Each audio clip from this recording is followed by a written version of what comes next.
संगम विश्वविद्यालय भीलवाड़ा में आयोजित 2 दिवसीय अंतर्राष्ट्रीय संगोष्ठी का सफलतापूर्वक समापन दिनांक 11 मार्च 2025 को हुआ।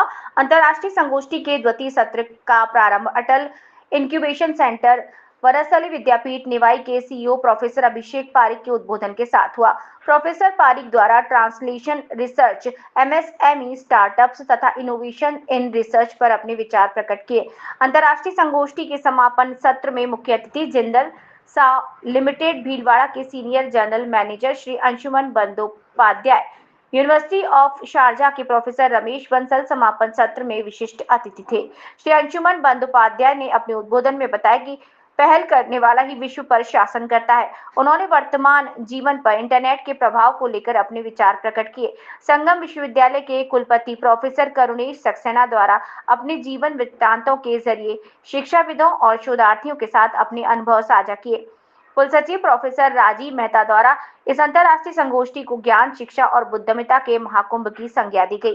प्रोफेसर वाइस चांसलर तथा संगोष्ठी समन्वयक प्रोफेसर मानस रंजन पणिग्रही ने कहा कि हम कहाँ हैं और हमें कहाँ जाना है, इन दोनों ही प्रश्नों पर विचार किए जाने आवश्यक हैं। संगोष्ठी के समापन सत्र में आयोजित सचिव प्रोफेसर राकेश भंडारी द्वारा सार रिपोर्ट का वाचन किया गया, जिसमें उन्होंने बताया कि अंतर्राष्ट्रीय संगोष्ठी में कुल 220 शोध पत्रों का वाचन 8 चरणों में किया गया। संगोष्ठी सहायक partner Yamuna machine Mumbai, Premier Evolix Coimbatore, Digi Hub Udaipur, Candy Lab Infra, Sangam IT BPI, AU bank Rajasthan printers के प्रतिनिधियों को सम्मानित किया गया। अंतर्राष्ट्रीय संगोष्ठी के अंत में शोधार्थियों को बेस्ट रिसर्च पेपर अवार्ड्स में सम्मानित किया।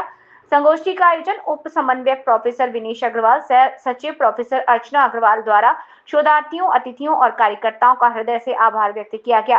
पेश है हमारे संवाददाता अमित कुमार चेचानी की खास रिपोर्ट। शुरू कर रहे थे इनॉग्रल सेशन में सर ने कहा कि अब हमारा कॉन्वोकेशन 25 तारीख को है, तो कोई भी जो है मतलब बैठ नहीं पाता है, टॉस पे है, भागता रहता है। और यही एक तरीका है जिससे हम आगे बढ़ रहे हैं। विश्वविद्यालय जो है निरंतर आगे बढ़ रहा है और हर फील्ड के अंदर, और उस वही कारण है कि आज हमारी जो IIRF रैंकिंग है वो राजस्थान में 3रे नंबर पर है। और हम पूरा विश्वास जो है हमारी टीम को है कि ये जो रैंकिंग है और आने वाले सालों में और आगे बढ़ेगी। मैं जो हमारी रिसर्च टीम है उसको स्पेशली बधाई देना चाहता हूं, और जो ऑर्गेनाइजिंग कमेटी है, जितने भी मेंबर्स जो अलग अलग कमेटीज में रहे हैं, क्योंकि ये मान के चलिए कि कॉन्फ्रेंस कराना आसान काम नहीं है। ये महीनों पहले से प्लान होता है और उसके बाद जो है हम आगे बढ़ के उसके अंदर पूरा जो है कमिटेड होके जो उसके अंदर काम करते हैं। रिसर्च पेपर पब्लिश कलेक्ट करना, एब्स्ट्रैक्ट कलेक्ट करना, सोवेनियर बनाना, और उसके बाद इतनी सारी प्लानिंग, इतने सारे गेस्ट को मैनेज करना, सारा हॉस्पिटलिटी। तो ये बहुत बड़ा एक जो है इवेंट होता है जिसके अंदर बहुत बड़ी टीम जो है पिछले कई महीनों से इसके अंदर लगी हुई थी। तो मैं सारे जो हमारे जितने भी ऑर्गेनाइजिंग कमेटी के मेंबर से मैं चाहूंगा आप सभी उनके लिए एक बार जोरदार तालियां बजाएं, क्योंकि whole approach right from the scratch is to engage in a green energy process. So they are already talking of hydrogen, they are talking of solar energy, they are talking of grey hydrogen, they are talking of green hydrogen. Then I put up a question that you are talking of all these things, we do not even have a pilot plant today. But what was amazing was they are thinking probably 5 to 6 years ahead, and the kind of research that they are seeing in the laboratories, they are very positive that this technology will come through. Putting this perspective of the world, that somewhere in India, many times I find that we still, we are trying to play catch up many times. We are at core still good innovators. Our jugaad or more formally done innovations, they are top quality, no doubts about that. But especially all of you youngsters who are here, I would like you to become initiators rather than innovators. Because ultimately those who rule the world, they are basically initiators. Look at South Korea, for example. We have Samsung Industries, we have Hyundai, LG. In India, the market is highly unsaturated market, so practically everything sells. Make something excellent, that sells. Make something mediocre, that too sells. Make something duplicate which does not work, even that sells. But if you go to countries like that where it has got a sufficiently large population density, something similar to us, that was the first such attempt that I made on interdisciplinary research. Why my logic was that even if you are not able to understand mathematics, same way if you are not able to understand any foreign language words, but if music appeals to you, then you become interested in that. So I thought that I'll teach the participants mathematics in such a manner that it will sound like music to their ears. Then later on, when I was involved with NEP 2020 framing many committees of the government, including the PhD Regulations 2022, which are in force right now. Many of my friends from Sukhadia, they know about it.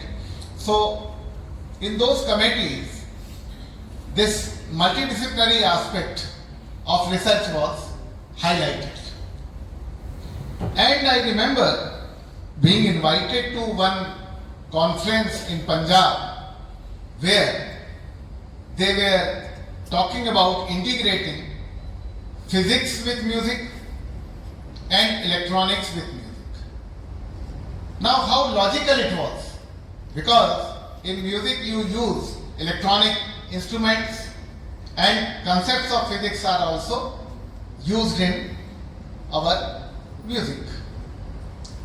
Then I tried to apply my mind and I tried to make a list of those subjects which can be applied to nearly all of the other disciplines. My list that I made today morning only, it starts with creativity. Manoj bhai, creativity, because that can be applied anywhere. You can apply creativity in chemistry, you can apply creativity in law, so everywhere. Creativity, innovation, because I feel both are interrelated. Creativity is what you breathe in, innovation is what you breathe out. Creativity is the input, innovation is the output. India world की third largest economy बनना चाहता है, ठीक है, we are close to that.